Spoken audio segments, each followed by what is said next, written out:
यंदाचा अर्थसंकल्प मार्च महिन्यामध्ये राज्य सरकारच्या वतीनं मांडला जाईल। अर्थमंत्री म्हणून मी मांडेन, परंतु प्रथेप्रमाणे त्याच्या आधी 36च्या 36 जिल्ह्यांचा पालकमंत्री, पालक सचिव, जिल्हाधिकारी, मुख्य कार्यकारी अधिकारी, जिल्हा नियोजन अधिकारी, आयुक्त या सगळ्यांच्या लोकप्रतिनिधी या सगळ्यांच्या उपस्थितीमध्ये बैठका चालतात। मी बहुतेक बैठका मुंबईमध्ये VCवर घेतलेल्या आहेत, परंतु पुणे विभागाच्या 5 बैठका पहिलंच माझं ठरलेलं होतं, कारण माझे आणि मुख्यमंत्र्यांचे काल बरेच कार्यक्रम एकत्र पुणे जिल्ह्यात होते आणि त्याच्यामुळे आज या 5 जिल्ह्यांच्या बैठका झाल्या। प्रत्येक पालकमंत्री आणि लोकप्रतिनिधी आम्हाला अधिकचा निधी द्या अशी मागणी करतात, तो त्यांचा अधिकार आहे। मागच्या वर्षी आम्ही 36 जिल्ह्यांना तिथल्या लोकसंख्या, तिथलं भौगोलिक क्षेत्र आणि तिथलं पर कॅपिटा एकंदरीत उत्पन्न वगैरे या सगळ्या गोष्टी गृहीत धरून आम्ही त्याचं वाटप केलेलं होतं। ते 18,000 कोटी रुपये मागच्या वेळेस DPCला आपण राज्याला 36 जिल्ह्यांना दिलेले होते।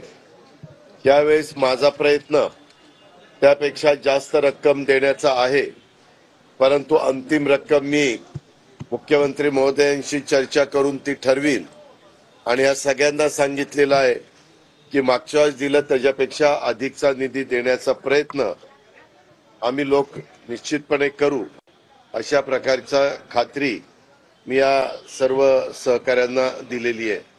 आज या 5 जिल्ह्यांच्या मीटिंगला धरूनच कुकडी प्रकल्पाच्या उपसा सिंचन योजनेच्या कामाच्या संदर्भामध्ये दिलीप वळसे पाटील साहेब, शिवाजीराव पाटील आणि काही मान्यवरांनी वेळ मागितली होती, मीटिंग मागितली होती, त्याचा पण आढावा घेतला आणि त्याचबरोबर श्री क्षेत्र भीमाशंकर तीर्थक्षेत्र विकास आराखडा त्याचा आढावा बैठक घ्यायची होती, ती पण आढावा बैठक माझ्या उपस्थितीमध्ये झाली।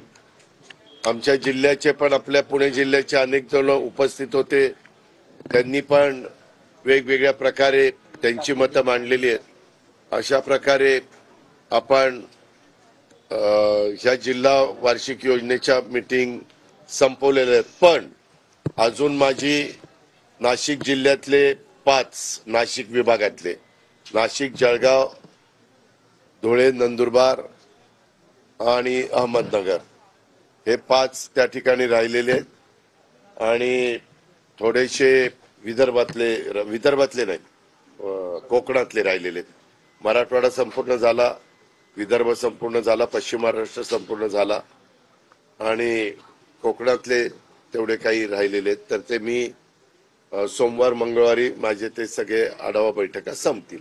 राज्याची एकूण आर्थिक परिस्थिती कशा पद्धतीची आहे किंवा इलेक्शनच्या अगोदर कॅबिनेट ताशेरे उठले ते मी अर्थसंकल्पाच्या वेळेस राज्याला सांगेन ना, त्यावेळेस व्यवस्थित सांगेन। एक समजून घ्या, ज्यावेळेस आपण मीटिंग बोलवतो त्यावेळेस मी सगळ्याच लोकप्रतिनिधींना बोलवलं होतं। आता ते आमदार असल्यावर येणार ना, जे आमदार होते, ज्यांना शक्य होतं ते आमदार आले। मंत्र्यांना तर बोलवलंच होतं, मंत्री सगळे आपल्या सातारा जिल्ह्यातले 4च्या 4 मंत्री हजर होते, पण आमदार पण बऱ्याचशा भागातले हजर होते आणि त्यांचे आपण चर्चा करतो। शेवटी ते लोकप्रतिनिधी आहेत। एक तर आमच्या जिल्हा